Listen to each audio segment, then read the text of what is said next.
আজকের এই বিশেষ বিশ্লেষণে আপনাদের সবাইকে সাদর আমন্ত্রণ। আচ্ছা, কখনো কি ভেবে দেখেছেন যে মানুষটি ছোটবেলায় গণিতকে রীতিমতো ভয় পেতেন, তিনি একদিন গণিতের ইতিহাস একেবারে নতুন করে লিখতে পারেন? হ্যাঁ, আজ আমরা ঠিক এমন একজনের জীবন আর অবিশ্বাস্য চিন্তাধারার গল্প জানব। চলুন ঘুরে আসি গণিতের এক সত্যিকারের নক্ষত্রের জগৎ থেকে। সংখ্যাটা অনেক দিক থেকেই স্পেশাল। 2014 সালে পুরো গণিত বিশ্ব একটা যুগান্তকারী ঘটনার সাক্ষী হয়েছিল। মরিয়ম মির্জা খানি প্রথম নারী হিসেবে জিতে নিয়েছিলেন ফিল্ডস পদক। জানেন তো, এই ফিল্ডস পদককে মূলত গণিতের নোবেল প্রাইজ বলা হয়ে থাকে, আর ইতিহাসে ওই প্রথমবারের মতো কোনো নারী এই অসামান্য স্বীকৃতিটি অর্জন করেছিলেন। গল্পকার থেকে গণিতবিদ, কিন্তু এই অভাবনীয় যাত্রার শুরুটা ঠিক কোথায়? চলুন একটু ফ্ল্যাশব্যাক করি। সালটা 1977, ইরানের তেহরান। এক সাধারণ পরিবারে জন্ম নেন মরিয়াম। বাবা ছিলেন ইলেকট্রিক্যাল ইঞ্জিনিয়ার, যিনি বেশ যত্ন করেই ছেলেমেয়েদের পড়াশোনার দিকে খেয়াল রাখতেন। কিন্তু সবচেয়ে মজার ব্যাপার কি জানেন? শৈশবের কল্পনা। শুনতে বেশ অবাক লাগলেও একদম শুরুতে কিন্তু অঙ্কের প্রতি মরিয়মের বিন্দুমাত্র আগ্রহ ছিল না। তিনি ছিলেন মারাত্মক রকমের কল্পনাপ্রবণ একজন গল্পকার।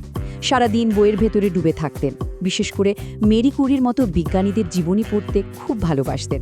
জাস্ট ভাবুন, মাত্র 8 বছর বয়সে তিনি একটা মেয়েকে নিয়ে আস্ত একটা গল্প লিখে ফেলেছিলেন, যে কিনা একটা জাদুকরী যন্ত্র বানায় পুরো বিশ্ব ঘুরে দেখার জন্য। তার একমাত্র স্বপ্ন ছিল বড় হয়ে একজন বিশ্ববিখ্যাত লেখক হওয়া। আর কে জানত, এই প্রবল কল্পনার শক্তি একদিন তার জটিল সব গাণিতিক গবেষণার সবচেয়ে বড় হাতিয়ার হয়ে উঠবে। স্কুলে থাকতে একবার অঙ্কে একটু খারাপ করায় একজন শিক্ষক তাকে ঠিক এই কথাটি বলেছিলেন, গণিতে ভালো করার সম্ভাবনা তোমার খুবই কম, অন্য বিষয় মনোযোগ দিলে তুমি আরও ভালো করতে পারবে। একবার ভাবুন তো, একজন ছাত্রীর জন্য কথাটা কতটা হতাশার। এই এক কথায় মরিয়ম অঙ্কের প্রতি তার সামান্য যেটুকু আগ্রহ ছিল সেটাও পুরোপুরি হারিয়ে ফেলেন। কিন্তু ভাগ্যিস ঠিক পরের বছরই স্কুলের নতুন একজন শিক্ষক আসেন। তিনি মরিয়মের ভেতরে লুকিয়ে থাকা প্রতিভাকে ঠিকই চিনেছিলেন, আর তার মনে গণিতের প্রতি একদম নতুন করে ভালোবাসা জাগিয়ে তুলেছিলেন। বলতে গেলে ঠিক এখান থেকেই তার গণিত যাত্রার রিস্টার্ট হয়। অলিম্পিয়াড জয়, বাধা পেরিয়ে এগিয়ে যাওয়া, প্রচলিত নিয়ম কিভাবে ভাঙতে হয় সেটা তিনি খুব ভালো করেই জানতেন। 1988 সালের দিকে মরিয়ম আর তার ঘনিষ্ঠ বন্ধু রয়া বেহেস্তি মিলে স্কুলের প্রিন্সিপালকে রীতিমতো রাজি করিয়ে ফেলেন যাতে তাদের ছেলেদের অলিম্পিয়াড ট্রেনিং ক্যাম্পে সুযোগ দেওয়া হয়। আর সবচেয়ে অবাক করা বিষয় হলো, সুযোগ পেয়ে তারা মাত্র 2 দিনের মাথায় 6টি অত্যন্ত কঠিন প্রশ্নের মধ্যে 3টির একেবারে নিখুঁত সমাধান করে তাক লাগিয়ে দেন। এই ছকটার দিকে একটু তাকান। বৈশ্বিক মঞ্চে তার মেধার অবিসংবাদিত প্রমাণগুলো এখানে খুব স্পষ্ট। 1994 সালে হংকংয়ের আন্তর্জাতিক গণিত অলিম্পিয়াডে মরিয়ম প্রথম ইরানি নারী হিসেবে স্বর্ণপদক জেতেন। স্কোর ছিল 42-এর মধ্যে 41। আর ঠিক পরের বছর কানাডায় তো তিনি 42-এ একেবারে নিখুঁত 42 পেয়ে আবারও সোনা জিতে নেন। অসাধারণ, তাই না? আমাদের পরবর্তী অধ্যায়, হার্ভার্ডের পথে অজানাকে আপন করে নেওয়া। অলিম্পিয়াডের এই অভাবনীয় সাফল্যের পর তিনি উচ্চ শিক্ষায় পুরো ফোকাস দেন।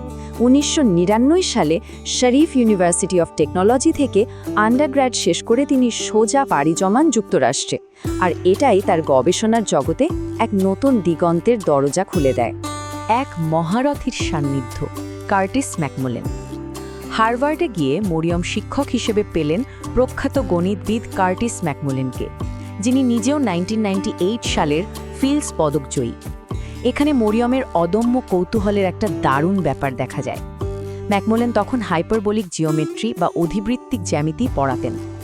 সত্যি বলতে, শুরুতে মরিয়ম এর বিন্দু বিসর্গও বুঝতেন না। ক্লাসে বসে থাকতেন, সব মাথার উপর দিয়ে যেত। কিন্তু তিনি হাল ছাড়ার পাত্রী ছিলেন না।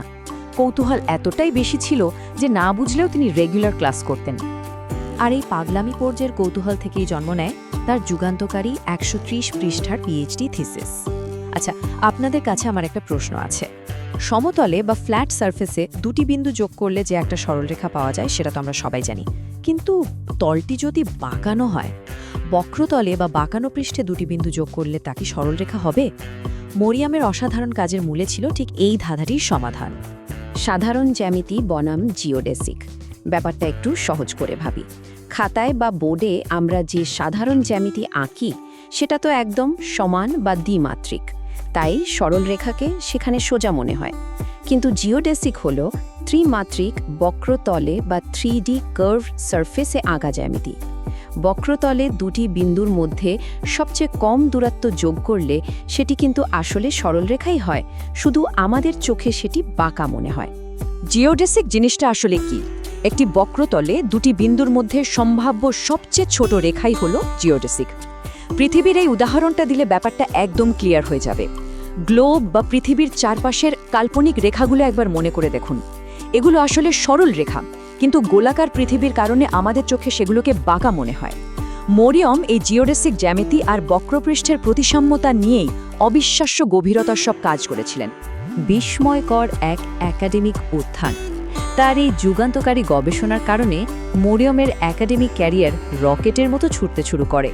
জাস্ট ভাবুন, 1999 সালে স্নাতক হওয়ার মাত্র 5 বছরের মাথায় 2004 সালে তিনি হার্ভার্ড থেকে পিএইচডি শেষ করেন, নামকরা ক্লে রিসার্চ ফেলোশিপ পান এবং প্রিন্সটনে যোগ দেন। এরপর 2008 সালে তিনি স্ট্যানফোর্ড বিশ্ববিদ্যালয়ে অধ্যাপক হিসেবে নিযুক্ত হন। সমীকরণের বাইরের জীবন। অবশ্য তার জীবন শুধু সমীকরণ বা ক্লাসরুমের চার দেয়ালে আটকে ছিল না। তিনি বিয়ে করেন কম্পিউটার বিজ্ঞানী জন ভন রেখকে, আর তাদের ঘর আলো করে আসে একটি ফুটফুটে কন্যা সন্তান। ব্যক্তিজীবনের এই সুন্দর অধ্যায়ের মাঝেও কিন্তু তার গবেষণা স্পিড এতটুকু কমেনি। উল্টো 2007 থেকে 2008 সালের মধ্যেই তিনি জ্যামিতির উপর আরও 5টা ফাটাফাটি গবেষণাপত্র প্রকাশ করেন।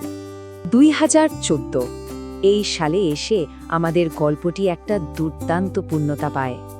দক্ষিণ কোরিয়ার সিউলে আন্তর্জাতিক গণিত ইউনিয়নের সভায় বক্রপৃষ্ঠের ওপর যুগান্তকারী গবেষণার জন্য তার হাতে আনুষ্ঠানিকভাবে তুলে দেওয়া হয় সেই পরমারাধ্য ফিল্ডস পদক। একসময় যে মেয়েটি অঙ্কে খারাপ করে শিক্ষকের বকা খেয়েছিল, সেই প্রথম নারী হিসেবে গণিতের সর্বোচ্চ চূড়ায় আরোহণ করে ইতিহাস বদলে দেয়। একটি অকাল প্রয়াণ, কিন্তু অটুট এক মহিমা। অত্যন্ত দুঃখজনকভাবে এই জাদুকরী পথ চলা খুব দ্রুতই থমকে যায়। 2013 সালে মরিয়মের স্তন ক্যান্সার ধরা পড়ে। ক্যান্সার পরবর্তীতে তার লিভার ও হাড়েও ছড়িয়ে পড়ে এবং 2017 সালের 14 জুলাই মাত্র 40 বছর বয়সে তিনি আমাদের ছেড়ে চিরতরে চলে যান। গণিতের আকাশের এক উজ্জ্বল নক্ষত্র। মাত্র 40 বছরের একটা ছোট্ট জীবন, কিন্তু বৈজ্ঞানিক মহলে তিনি যে ছাপ রেখে গেছেন তা আক্ষরিক অর্থেই বিশাল। তিনি শুধু বক্রপৃষ্ঠের জটিল সব জটই খোলেননি, বরং বিশ্বজুড়ে হাজার হাজার নারীকে স্বপ্ন দেখতে আর প্রচলিত নিয়ম ভাঙার সাহস জুগিয়ে গেছেন। তিনি সত্যি এমন এক নক্ষত্র যার আলো কখনো ম্লান হওয়ার নয়। আজকের এই আয়োজনের একদম শেষে এসে আপনাদের জন্য একটা প্রশ্ন রেখে যেতে চাই। বৈজ্ঞানিক প্রতিভার কতটা অংশ আসলে নিজের গল্প নিজে লেখার সাহস? এমনকি মহাবিশ্বের নিয়মগুলো যখন অসম্ভব জটিল মনে হয় তখনও? যে ছোট্ট মেয়েটি একদিন বিশ্ব ঘুরে দেখার যন্ত্র বানানোর গল্প লিখত, সেই মেয়েটি নিজের অদম্য সাহস আর কল্পনা শক্তির জোরে মহাবিশ্বের জ্যামিতিক নিয়মগুলোর রহস্য ভেদ করে ফেলল। তার জীবন আমাদের বারবার মনে করিয়ে দেয়, বাধা যতই আসুক, নিজের জীবনের গল্পটা নিজের মতো করে লিখে যাওয়ার সাহসটাই আসলে আসল মেধা। কি মনে হয় আপনাদের?